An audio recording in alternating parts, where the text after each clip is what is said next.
ఏపీలో party బలోపేతంపై Congress party focus పెట్టింది. కార్యకర్తలను మళ్లీ యాక్టివ్ చేసేందుకు ప్లానింగ్లో ఉంది. పాదయాత్రతో ప్రజల్లోకి వెళ్లనున్నారు. కాంగ్రెస్ సీనియర్ నేత గాంధీ సందేశ యాత్ర పేరుతో యాత్ర చేపట్టనున్నారు. ఉపాధి హామీ పథకానికి మహాత్మా గాంధీ పేరు తొలగింపుపై నిరసనగా ఈ యాత్ర కొనసాగనుంది. 3 రోజుల పాటు పాదయాత్ర చేయనున్నారు పార్టీ సీనియర్ నేత రఘువీరారెడ్డి. ఈ నెల 28, 29, 30న పాదయాత్ర చేపట్టనున్నారు రఘువీరారెడ్డి. దీనిపై మరిన్ని అప్డేట్స్ మా కరెస్పాండెంట్ వెంకట్ అందిస్తారు. వెంకట్, ఏంటి కాంగ్రెస్ పార్టీ సీనియర్ నేత రఘువీరారెడ్డి పాదయాత్ర పొలిటికల్గా యాక్టివ్ అవ్వడం కోసమా, లేకపోతే దీనికి సంబంధించి నిజంగానే ఆ స్థాయిలో ప్రజల్లోకి బలంగా వెళ్ళాలనేటువంటి పరిస్థితి అంటారా? ఏంటిది, ఈ పరిణామాన్ని ఎలా చూడాలంటారు?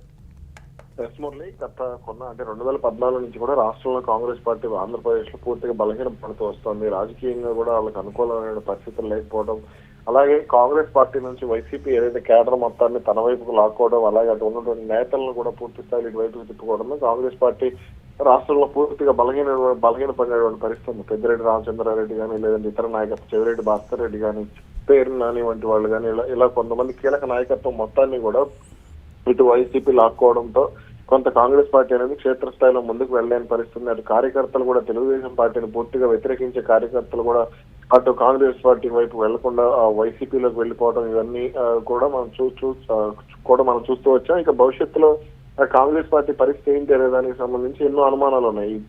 కాంగ్రెస్ పార్టీ రాష్ట్ర అధ్యక్షురాలుగా వైఎస్ షర్మిల బాధ్యతలు చేపట్టినప్పటికీ కూడా కాంగ్రెస్ పార్టీ రాష్ట్రంలో ప్రజా వ్యతిరేక ఉద్యమాలను నిర్మించే విషయంలో కానీ, ప్రభుత్వ వ్యతిరేక ఓటును తన వైపుకు తిప్పుకునే విషయంలో కానీ ఫెయిల్ అవుతూ వస్తుంది, కొంత ఇబ్బంది పడుతూ వస్తుంది అనే విషయం అయితే స్పష్టంగా అర్థమవుతుంది. అంటే ఈ రాయలసీమ ప్రాంతంలో కానీ, ఉత్తరాంధ్ర ప్రాంతంలో కానీ కొంత కాంగ్రెస్ పార్టీకి క్షేత్రస్థాయిలో బలం ఉంది అని చెప్తున్నప్పటికీ కూడా దీనికి సంబంధించి అంటే బలమైన నాయకులు ఎవరూ లేకపోవడం, ధర్మాన కుటుంబం కానీ, లేదంటే బొత్స కుటుంబం కానీ వీళ్ళందరూ కూడా పార్టీలు మారిపోవడంతో ఇప్పుడు అంటే ప్రజల్లోకి వెళ్లే విధంగా వాళ్ళు కార్యక్రమాలు నిర్వహించలేని పరిస్థితుంది. ప్రజాకర్షక నేతలు ఎవరైతే ఉన్నారో వీళ్ళందరూ కూడా తమ దారి తాము చూసుకోవడంతో కాంగ్రెస్ పార్టీ ఒక రకంగా రాష్ట్రంలో ఒంటరైపోయింది అనేది అయితే స్పష్టంగా అర్థమైంది. ఈ నేపథ్యంలోనే కాంగ్రెస్ పార్టీలో మిగిలి ఉన్న నాయకులు ఎవరైతే ఉన్నారో తులసిరెడ్డి కానీ, లేదంటే రఘువీరారెడ్డి కానీ, మిగిలిన నాయకులు ఎవరైతే ఉన్నారో వీళ్ళందరూ కూడా కొంత కాంగ్రెస్ పార్టీని బలోపేతం చేసేందుకు ప్రయత్నం చేస్తూ వస్తున్నారు.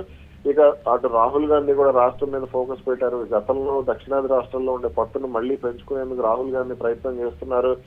బీజేపీ ఏదైతే దక్షిణాది రాష్ట్రాల మీద ఫోకస్ పెట్టిందో అలా కొంత వాళ్ళు కూడా ఫోకస్ పెట్టి ఇక్కడ తమకున్నటువంటి క్యాడర్ ను మళ్ళీ యాక్టివేట్ చేసే ప్రయత్నం చేస్తున్నారు అనేది స్పష్టంగా అర్థమవుతున్నటువంటి పరిస్థితి. ఈ నేపథ్యంలోనే తాజాగా రఘువీరారెడ్డి పాదయాత్ర ద్వారా ప్రజల్లోకి వెళ్లేందుకు సిద్ధమవుతున్నట్టుగా స్పష్టంగా అర్థమవుతుంది. ఇటీవల ఉపాధి హామీకి సంబంధించి విబీజీ రామ్జీ అనే పేరును మార్చినటువంటి పరిస్థితి, మహాత్మా గాంధీ పేరుని పూర్తిగా తొలగించి కాబట్టి ఇప్పుడు గాంధీ సందేశ యాత్ర పేరుతో ఈ యాత్ర నిర్వహించాలి, 3 రోజుల పాటు పాదయాత్ర చేయాలని కూడా రఘువీరారెడ్డి నిర్ణయించుకున్నారు.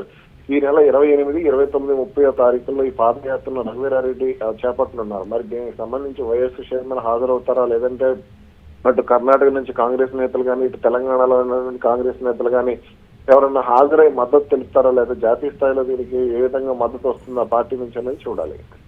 కాంగ్రెస్ పార్టీకి పూర్వవైభవం రావడం సంగతి పక్కన పెడితే మళ్ళీ తిరిగి కాంగ్రెస్ పార్టీ వైపు ఆంధ్రప్రదేశ్ ప్రజలు చూసేటువంటి సిచ్యువేషన్స్ కానీ, లేకపోతే ఆ స్థాయిలో హామీలు ఇచ్చి వాటిని నెరవేర్చేటువంటి పరిస్థితుల్లో కాంగ్రెస్ పార్టీ ఉందా అనేటువంటి కొన్ని ప్రశ్నలు కూడా రైజ్ అవుతున్నటువంటి పరిస్థితి కదా. బలమైనటువంటి కేడర్ గతంలో ఉంది, ఇప్పుడు వైఎస్ఆర్సీపీకి ట్రాన్స్ఫర్ అయినటువంటి సిచ్యువేషన్లో అక్కడక్కడ కొన్ని చోట్ల ఉన్నటువంటి సిచ్యువేషన్ అంతా కూడా నిద్రావస్థలో ఉంది. ఇమ్మీడియట్గా ఎవరు వచ్చినా కానీ, రాహుల్ గాంధీ సాక్షాత్తు వచ్చినా కానీ ఆంధ్రప్రదేశ్ పరిస్థితులు బట్టి మళ్ళీ తిరిగి పూర్వవైభవం వచ్చేటువంటి పరిస్థితులు కాదు కదా. కనీసం మినిమం ఓటు బ్యాంకు కూడా వచ్చేటువంటి సిచ్యువేషన్ లేవనేటువంటి దీన్ని ఎలా చూడాలంటారు వెంకట్?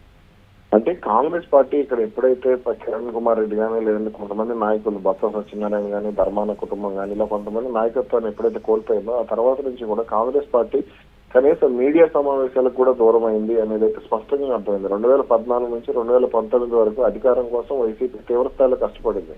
అయితే ఇక్కడ రాష్ట్ర విభజన జరిగిన తర్వాత ఆంధ్రప్రదేశ్ లో పూర్తిగా పార్టీ నాశనం అయిపోవడం కూడా దీనికి సంబంధించి కాంగ్రెస్ పార్టీ నాయకులు ముందుకు రాలేకపోయారు. అలాగే కాంగ్రెస్ పార్టీ గొంతుకుగా ఉన్నటువంటి లగడపాటి రాజగోపాల్ గానీ, ఉండవల్లి అరుణ్ కుమార్ గానీ ఇటువంటి నాయకులందరూ కూడా సైడ్ అయిపోవడం, అలాగే కేవీపీ రామచంద్రరావు కేవలం ఢిల్లీకి మాత్రమే పరిమితం కావడం, అలాగే సాయి ప్రతాప్ గానీ ఇటువంటి కొంతమంది నేతలు తమ దారి తాము చూసుకోవడం, ఇవన్నీ కూడా పరిణామాలన్నీ కూడా కాంగ్రెస్ పార్టీని కొంత రాష్ట్రంలో అంటే ఇక మరీ లేవటానికి కూడా అవకాశం లేకుండా చేసినటువంటి పరిస్థితి. కానీ రాహుల్ గాంధీకి మాత్రం అంటే కొంత ప్రజాదరణ అయితే ఉంది. ఎందుకంటే భారత్ జోడో యాత్ర సందర్భంగా రాహుల్ గాంధీ కొన్ని కిలోమీటర్ల రాష్ట్రంలో కూడా నడిచారు. కర్ణాటక నుంచి ఇటు రాష్ట్రంలో అడుగుపెట్టినప్పుడు ఆ సమయంలో కూడా కొంత స్పందన కూడా బాగానే వచ్చింది. కాకపోతే దాన్ని ఓటు హక్కుగా అంటే ఓటు బ్యాంక్ గా మార్చుకునే విషయంలో మాత్రం కాంగ్రెస్ పార్టీ ఫెయిల్ అవుతుంది.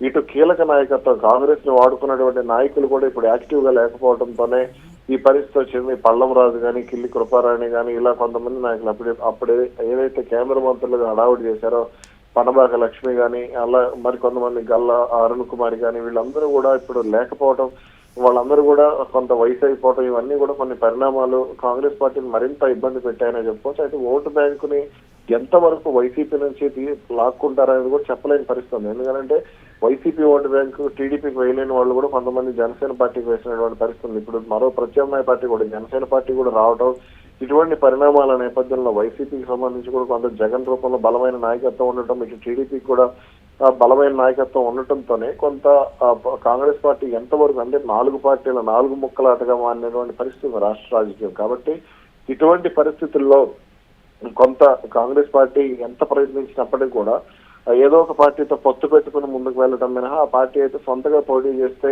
పరిస్థితులు అయితే అనుకూలంగా లేకపోవచ్చు అనేది చెప్పవచ్చు. Right, thanks for updates Venkat. కేపీలో పార్టీ బలోపేతంపై అయితే కాంగ్రెస్ ఫోకస్ పెట్టినట్లుగా కూడా తెలుస్తోంది. కార్యకర్తలను మళ్ళీ యాక్టివ్ చేసేందుకు ప్లాన్ చేస్తోంది కాంగ్రెస్. పాదయాత్రతో ప్రజల్లోకి వెళ్లనున్నారు కాంగ్రెస్ సీనియర్ నేత. గాంధీ సందేశ్ యాత్ర పేరుతో యాత్ర చేపట్టనున్నారు. ఉపాధి హామీ పథకానికి మహాత్మా గాంధీ పేరు తొలగింపుపై నిరసనగా యాత్ర కొనసాగనుంది. 3 రోజుల పాటు పాదయాత్ర చేయనున్నారు పార్టీ సీనియర్ నేత రఘువీరారెడ్డి. ఈ నెల 28, 29, 30న పాదయాత్ర చేపట్టనున్నారు రఘువీర.